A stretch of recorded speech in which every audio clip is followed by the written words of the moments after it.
When he left Michigan, he actually he drove and went on a tour and was like, hey, what places are holding events? I'm going to slide through those events. But here we go. Game number 1 starting off on PS2. Pokemon Stadium, a stage that pretty much benefits the range that the Monado sword can provide for Nico, but it doesn't matter because that range will be immediately decimated by Andrik's aggression. He will always try to pin you down or chase you until you concede your stock. Okay. All right. We got an up special coming out. And, you know, things that I'm just really worried about. Obviously, the one big thing that you're always afraid of, Captain Falcon off stage. Shulk going off the stage, swinging that giant disjoint. Oh, but he's going to make it back to the stage. He said, keep your feet planted. You know what was crazy about that is that that's like the Nico trademark. Off the stage, I'm going to run off and fair you, but Andrik has just been, I mean today, bro, he's been so dominant. Like, we really out here getting dominated by Falcon. Andrik doesn't mind being off stage, at least not too much. Of course, with the Monado, it's going to be a bit of a tricky situation. However, his recovery is pretty upfront. He always keeps it tight, you know, like he tries to make the least amount of mistakes as possible. And careful because that shield is unbelievable low, so that means that Andrik is going into prowling mode. Oh, yes, with no shield. And there's nothing he can do about all of this. All right, got the up airs. Airs. Keeping them out. Ooh, the shield. I like that patience. I think that's one thing Nico has always learned over the years is, like, sometimes the region that we come from is known for having Larry as its lead player. Gosh. Like, Larry is the neutral demon, and Nico, he knows that. He's part of the same crew as Larry, so he's no slack at all when it comes to, like, being at the corner and knowing when to be patient, when to actually play neutral. Now, careful here because Andrik is a demon of himself. Every time he gets the opportunity to edge guard, look at him coming on back into the stage with an aggressive option. You know that is going to be the trend moving forward. However, here Nico with a phenomenal display of aggressive opportunities, just taking a little bit of extra damage bit by bit, but now that the Smash Monado art was out, that always poses a threat no matter what percentage you're in. Only got Smash on once again, and he's going to get out of it very quickly. All right, up special, backslash, comes back.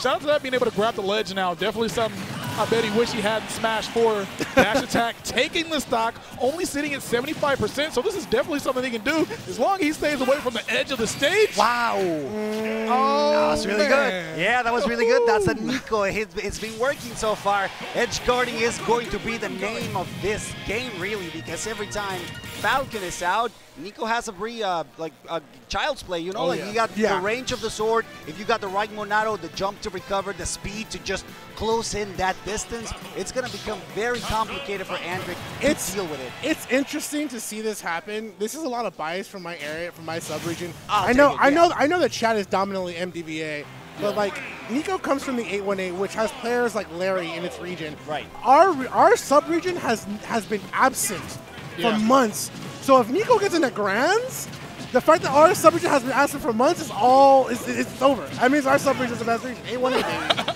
Listen, for anyone in the audience, if you don't like a bias like what Van showed up, it doesn't matter. I'll balance it because I got bias of my own for it. Andrik in this case, however, that recovery, despite the fact that it was heavily punished, at least it was effective. Now you gotta be careful because as soon as that Smash Monado art comes out, you know that pain is ensued. Oh gosh, the aerial is just coming out. He is not making it back to the stage. Gosh, Nico said, you know what? You made it back to the stage that first time and you killed me. Everybody gets one, bruh. That man kept swinging. Oh no, he's trying to go for the spike. Send him out. Still recovers. Very careful. Every time that up B opportunity shows up, Andrik will take it, knows that he can deal with the shield pressure, because every time a shield is up, it's a free opportunity for Andrik to close in that distance, and while at it, get some percentage on his side. Yeah, one thing I actually would like to point out, so in the set versus Nito, we saw a lot of up smashes. Very quick move from Captain Falcon just to bait people in. He will throw down tilts right afterwards, but in that very first game that we saw, every single up smash was punished by Nico. Yeah. I do like that mix-up we see from Andrik here because he goes for up throw. He's trying to DI mix up Nico because he's expecting the forward throw, that down throw. And that's really good from Andric just to trip him up on that one. Also, to be fair, he's extremely high on percentage, so it has something. Yeah, has to take the stock, right? Yeah, something's so gotta might give. as well mix it up. And careful here, because you know that Andric will push every single button to his disposal. However, that mistake will take smash attack on his face. Now, this is still quite doable, but he needs to go a little harder on that edge guard department. Okay. Nico making it back onto the stage, using the Nair. Oof. Gosh, that back air, just such range, making it hard for Captain Falcon to get in. And that's the thing, too, is like Andric has to start playing around that nuclear a little bit more. Wow, reversal off the immediate stage tech. Man, Nico is not afraid. Oh, careful here. Oh, my God. That's paw armor, bro. Yeah, that's paw armor. Switching just at the right moment to avoid getting kneed. However, Andric barely missing the timing. However, he's still fishing for those backers, those downers that he knows that will put Nico, in a very difficult situation to deal with. So right now, going back into the middle of the Pokeball, he knows that stage control means everything, but also that mindset of still going forward is what will make Andric able to take this stock. Oh, yeah, wow, the and up there. you have to really give it to Andric. Even if that up throw doesn't kill, it's the fact that he holds the stage, right, and it forces Nico to try to land. And at that situation, Falcon can do so much. Jesus man, Christ! 3 times? Now it's my turn. Now it's an opportunity for Andric, but every time he gets caught in the onslaught that Nico's just putting forth, that's the second game that he gets unbelievable display from the Monado boy, the Shulk, knowing that he gets the range. And shout out to Beast Coast. Bro, my man was getting ponged, bro. Why didn't anybody help him? Triple up air with the buster, back air? Nico has this combo called the 248 or the SM. Very, very infamous He named play. his own combos? Because somebody was in the wrong place at the wrong combo at the wrong time, and it worked. And therefore, we called it the SM2 or the 248. Look at him go. That's insane amount of damage. Going back into Pokemon Stadium 2, they want to play to the distance at least, but that is not going to be a possibility with no, how not they again. play, really. Please, no! Andric! Please! Struggling, letting go of that shield quite a lot. Wouldn't you agree, Vance? Oh, man. I mean, Nico is on such a tear at this point. Andric, I love the down air attempt just because he sees that Nico's going to recover high every time on that situation. So Andric is very keen to understand Nico's recovery patterns. And even if it misses, Andric is a little bit closer every time. Okay, makes it back onto the stage. Ooh. Yeah, Bugam, yeah, you do not want to be there. We've seen what happens. You can't take 3 more up airs. All right, back airs. Ooh. Air's going to switch it up, and we are off stage. This could is be scary a dead stuff. Falcon. Yeah. In that situation, Nico is so smart because he waits for his opponent to air dodge at the very last second. And if you commit to the air dodge, you die. If you don't commit, you will fall too deep, and Shulk can actually recover. The fishing is real, basically. Every single time he's going for those, and it's conditioning, and that's the important part. Now, Andric really needs to take this stock as quickly as possible before he gets more damage. We've seen this all weekend long. Andric bringing back games, 3 reverse 3-0, so this is the opportunity. This is where he starts, where El Modo gets in, so he really needs to tap in order to bring it back. He gets a string. Oh, look, look at this corner carry. Yeah, he's trying to get those confirms, and at least he's getting a lot of damage. This man took this man across the stage and back. Yeah. He's a gentleman, bro. Trying to escort him to his car. The ballet is on deck. All right, got the jabs. Back off stage. Oh, no. Ooh, down throw. And the shield comes out. Oh, okay, down air, not able to get the job done.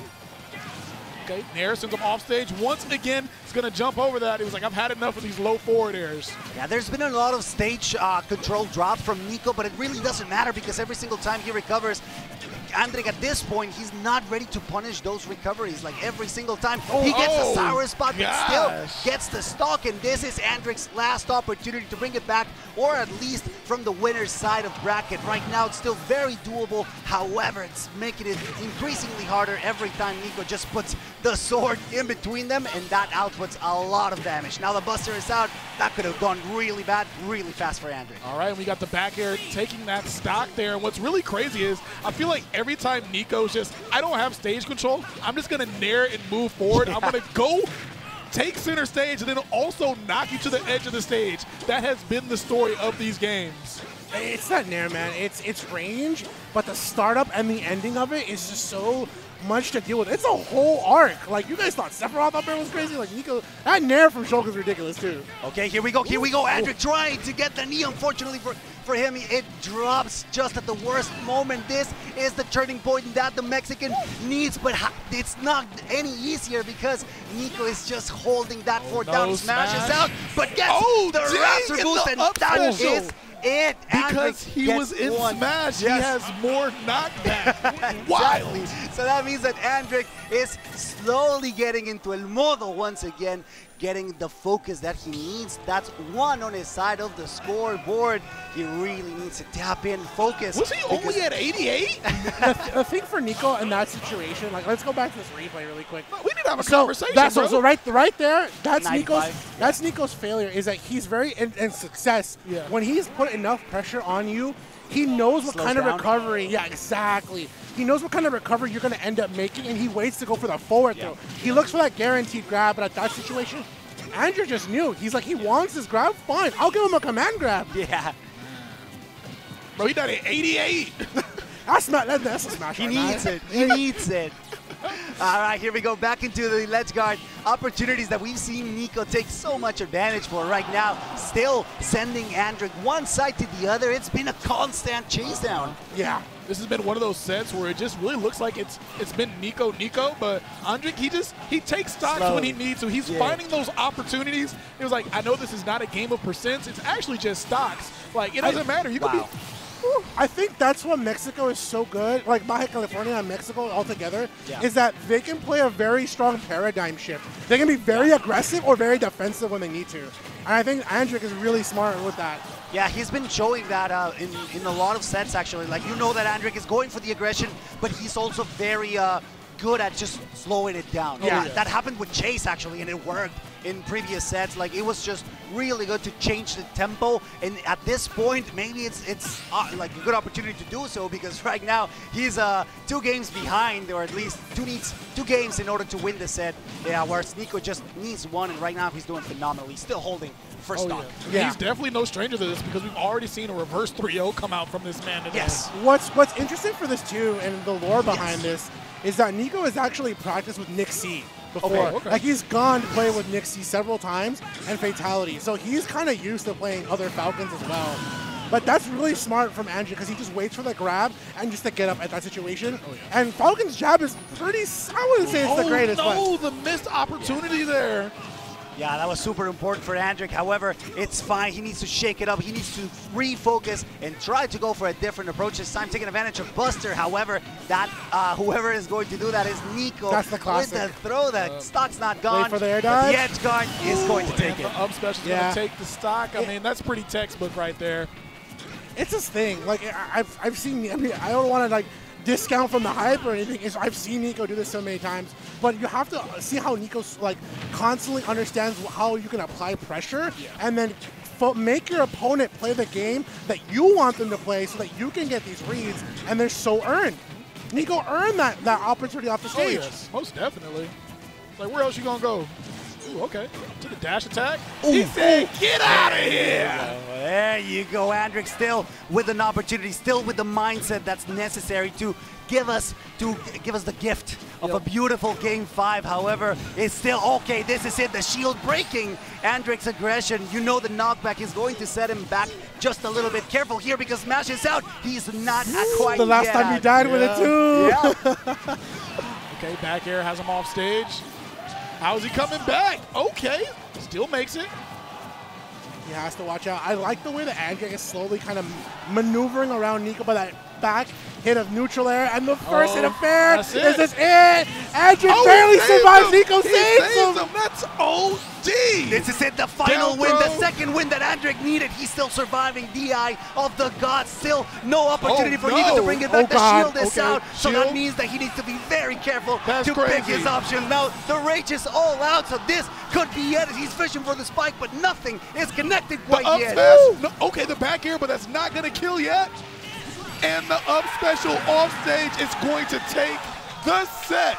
Oh my God. SoCal has finally got into grand finals at their own regional. It has taken all of this time for like a regional. Like we have never made it this far, ladies and gentlemen. Nico was afraid too. He was like, Yeah, I mean, almost gave what him other that region? opportunity. What other sub-region? The IE, San Diego, LA. No, the 818 has been absent for months, and we are finally saying, you know what? We only needed one regional to prove why we're still the king. And Nico, ladies and gentlemen, he's back. The king has returned. Compartimos la sal. We share the salt at this point. My beautiful Mexican banda. It's sad at this point, really, because Hendrix still had a very, very good display. yes. However, Nico didn't slow down. At every single opportunity, he got the edge guards, he got the pressure on, and you gotta respect that. And I love that exact replay right there is what I was talking about when we talked about when things are looking bleak, he still somehow comes out like getting the stock. He was getting comboed, and in between that, he was like, no, actually, that's not airtight. Catch this up air to knee. Yeah, very unfortunate. I think one of the most important aspects of this matchup in particular was the shield Monado art, because it kept breaking Hendrix approaches, and those confirms that he's so used to, like he has them to the point. However, with the shield Monado reducing the knockback, it's a little harder to get them allowed.